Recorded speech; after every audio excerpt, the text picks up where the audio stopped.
जशपुर जिला के अधिवक्ता संघ के पदाधिकारियों को छत्तीसगढ़ मुख्यमंत्री विष्णुदेव साय ने शपथ दिलाई है और ये जशपुर के इतिहास में दूसरी बार मुख्यमंत्री ने शपथ दिलाई है। इसमें पूर्व सीएम डॉक्टर रमन सिंह के कार्यकाल में जशपुर जिला के अधिवक्ता संघ के पदाधिकारियों को शपथ दिलाई गई है। देखिए इस रिपोर्ट में।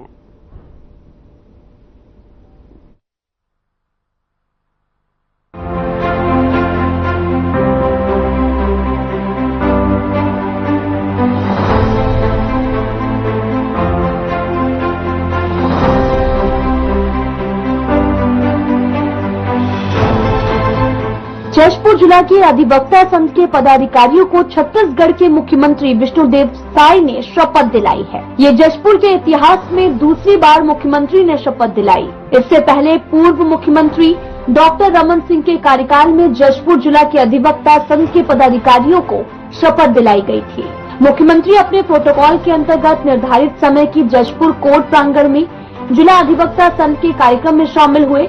इस अवसर पर मुख्यमंत्री साय ने नवनिर्वाचित अधिवक्ता संघ के पदाधिकारियों को शुभकामनाएं देते हुए कहा कि न्यायालय में करोड़ों मामले लंबित हैं और न्याय की आशा में लोग न्यायालयों का रास्ता देख रहे हैं। हम सभी को अपने प्रयासों से सभी शोषित, पीड़ित, दलितों को न्याय दिलाने का कार्य करना है। जशपुर का जिला अधिवक्ता संघ अपने आप में ऐतिहासिक रहा है। इस अवसर पर उन्होंने बार काउंसिल के जीर्णोद्वार और ई लाइब्रेरी निर्माण हेतु 1 करोड़ रुपए देने की घोषणा भी की है। जशपुर जिला अधिवक्ता संघ का एक बहुत ही गौरवशाली इतिहास रहा है।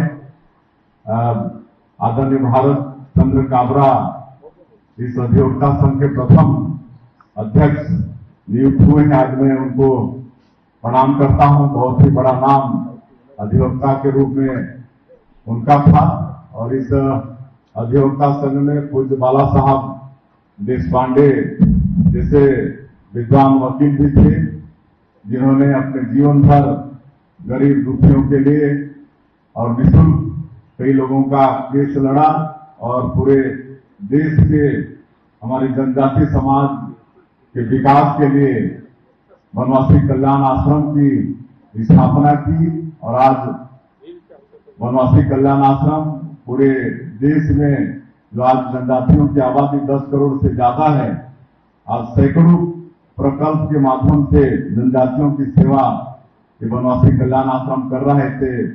कल्याण आश्रम के संस्थापक पूज्य बाला साहब देशपांडे इस संघ के सदस्य रह चुके हैं। स्वर्गीय नरहरि साय जी वो भी इस एसोसिएशन के सदस्य रहे और मेरा सौभाग्य है कि स्वर्गीय नरहरि साय जी हमारे परिवार से हमारे वो ताऊ लगते थे। तो ऐसे कई प्रकांड अधिवक्ता इस एसोसिएशन में हुए हैं। तो एक गौरवशाली इतिहास जशपुर अधिवक्ता संघ का रहा है और ऐसे संघ के शपथ ग्रहण समारोह में वाकई में, और चूंकि तो अपना गृह जिला है तो सौभाग्य की बात तो है ही है।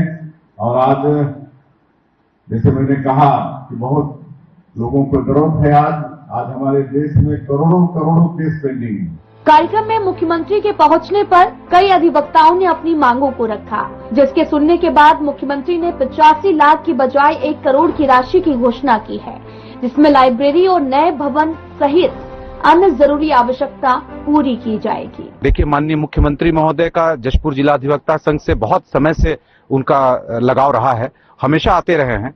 जब माननीय मुख्यमंत्री जी शपथ ले रहे थे तो पूरा जिला अधिवक्ता संघ यहाँ पे खड़े होकर के सबकी आंखों में चमक था और सब लोग खुशी हर्षोल्लास से यहाँ पे उनका कार्यक्रम सेलिब्रेट कर रहे थे। और हम लोगों की बहुत समय से ये प्रतीक्षा थी कि माननीय मुख्यमंत्री महोदय का हम भी सम्मान कर पाएं। ऐसा सुयोग नहीं बन पा रहा था और ये आज हम लोगों का जब नवनिर्वाचित पदाधिकारियों का शपथ ग्रहण का आयोजन हुआ तो ये एक सुयोग बना और माननीय मुख्यमंत्री महोदय जिसे हम लोगों ने निवेदन किया तो वो हम लोगों का निवेदन सहर्ष स्वीकार किए और उन्होंने अपना बोले कि हम जिला अधिवक्ता संघ जशपुर में आएंगे। और आज शपथ ग्रहण का कार्यक्रम आयोजित है, सारे डिग्निटी यहाँ उपस्थित हैं और काफी लोग और आने वाले हैं यहाँ पे। देखिए, माननीय मुख्यमंत्री महोदय के कार्यकाल में तो आमूलचूल परिवर्तन है और सब लोग बहुत खुश हैं। और जशपुर वासियों से आप पूछेंगे तो जशपुर वासियों के लिए तो वो तो हम लोगों के मुखिया हैं, पूरे जशपुर का यश उन्होंने पूरे भारत में फैलाया है, तो वो तो हमारे लिए बहुत आदरणीय है, हमेशा रहेंगे वो। जशपुर में तो पूरे भारत में सबसे स्वच्छ जशपुर ही है, जशपुर से तो अच्छा कुछ है ही नहीं। यहाँ का आबो हवा पर्यावरण आप देखिए, यहाँ पे रात में आप निकलेंगे तो तारे आपको दिखेंगे, दूर शहरों में आप चले जाइए, पास के शहरों में चले जाइए, वहां पे आप शाम को तारा भी नहीं देख सकते हैं, तो आप कल्पना कर सकते हैं। सीएम साहब के लिए हम क्या कहेंगे, वो तो हमारे मुखिया हैं, आदरणीय हैं, और हम सबके किसी के बड़े भाई हैं, किसी के मित्र हैं, किसी के लिए विधायक हो सकते हैं, किसी के लिए सांसद हो सकते हैं, और आज हम सब के लिए मुख्यमंत्री हैं वो, तो उनके लिए तो हमेशा हम लोगों के मन में श्रद्धा रहता ही है। सीएम साहब यहाँ आएंगे तो वकीलों का जो मांग है उसको पूरा करेंगे, और महिलाओं का सुरक्षा से संबंधित अधिवक्ताओं का जो प्रोटेक्शन सुरक्षा चाहिए उसके लिए कानून बनना चाहिए, उसका मांग विशेष तौर पर हम लोग रखेंगे। जी, यहाँ डॉक्टर रमन सिंह जी जब मुख्यमंत्री थे तब अधिवक्ताओं के लिए एक कक्ष का निर्माण के लिए राशि दिया गया था, और अधिवक्ता संघ पुनः सीएम साहब से मांग रखेंगे कि यहाँ पर जो अधिवक्ता काफी बढ़ते जा रहे हैं और संख्या बढ़ने के कारण कम पड़ रही है जगह का, इसलिए और उसमें अतिरिक्त निर्माण के लिए अतिरिक्त कक्ष होना चाहिए, जिसका मांग करेंगे। इससे क्या फायदा मिलेगा? इससे फायदा मिलेगा कि जो महिला अधिवक्ता है उनके लिए अलग कक्ष होगा, लाइब्रेरी की व्यवस्था होगी और बैठने का भी उत्तम व्यवस्था होगा। अपने लाइब्रेरी के लिए मांग करेंगे, जो नए अभी BNSS और ये सब आ गए हैं तो नई लाइब्रेरी में उस सब की आवश्यकता है, उसके लिए मांग करेंगे। कुछ फर्नीचर्स हैं, कुछ अतिरिक्त भवन निर्माण के लिए है, वो सब के लिए मांग करेंगे, और बैठक व्यवस्था को भी और दुरुस्त करने के लिए एक कॉन्फ्रेंस हॉल के लिए भी मांग करेंगे। इस तरह से हम लोग की मांगे हैं जो मुख्यमंत्री साहब से मांग करने के लिए हम लोग प्रस्ताव बना चुके हैं। यहाँ लाइब्रेरी का कमी है, बिल्डिंग का, और लाइब्रेरी के लिए बिल्डिंग नहीं है। आज सीएम साहब आए, क्या मांग करेंगे आप लोग, क्या चाहते हैं? लाइब्रेरी बिल्डिंग जी। लाइब्रेरी यहाँ स्वच्छता को लेकर के कितनी साफ सफाई रहती है, क्या कहना चाहिए? है, साफ सफाई है। आप लोग जैसे पूरे तो विधायक हैं क्योंकि है, मगर महिलाओं की दिक्कत क्या यहाँ जो प्रैक्टिस करती हूँ तो महिलाओं के लिए सुरक्षित रहता है? अलग बाथरूम करिए, अलग बाथरूम, अलग टॉयलेट अलग नहीं है, बाथरूम अलग नहीं है, अलग चाहिए, कुर्सी वगैरह टेबल वगैरह अलग है, महिला लोग सुरक्षित नहीं है। जी। कभी न ज्ञान अर्जित होगा। नहीं तो लंच के समय महिलाओं के लिए अलग होना चाहिए, बाथरूम बाथरूम और लेट्रिन बाथरूम अलग होना चाहिए, अलग बिल्डिंग चाहिए। विकास के तौर पर जशपुर जिला को अभी विकास तो अभी 1 वर्ष ही हुआ है उनके कार्यकाल का, और विकास की शुरुआत हो चुकी है। जैसे हॉस्पिटल है, अभी यहाँ पे जो अभी मेडिकल कॉलेज खुलने का है, जशपुर में नर्सिंग कॉलेज खुलने का है, तो हम लोग चाहते हैं कि विधि के क्षेत्र में यहाँ एक विधि महाविद्यालय भी खुले। और ये जशपुर का क्षेत्र आदिवासी क्षेत्र है, और अधिवक्ता संघ हमारा ये चाहता है कि हमारे अधिवक्ता संघ को भी कुछ आर्थिक सहायता वगैरह मुख्यमंत्री के फंड से मिले, जिससे हम अपना अधिवक्ता संघ का और लाइब्रेरी वगैरह का विकास करें, और जो हमारे ग्रामीण क्षेत्र के लोग हैं उनको न्याय प्रदान करें। जैसे देखा जाती है यहाँ पर शपथ कार्यक्रम जी, बिल्डिंग में ही स्वच्छता से लेकर के ही टॉयलेट संबंधित कुछ ऐसी क्या उपलब्धता है जो कि और बेहतर बनाया जा सकता है? नहीं, हमारे उच्च न्यायालय के द्वारा जब अधिवक्ता कक्ष बनाया गया है या फिर जो कोर्ट बिल्डिंग बनती है उसमें सारी सुविधाएं रहती हैं, परंतु अधिवक्ताओं की संख्या ज्यादा है और फिर वो टूटता फूटता मरम्मत वगैरह की आवश्यकता पड़ती है।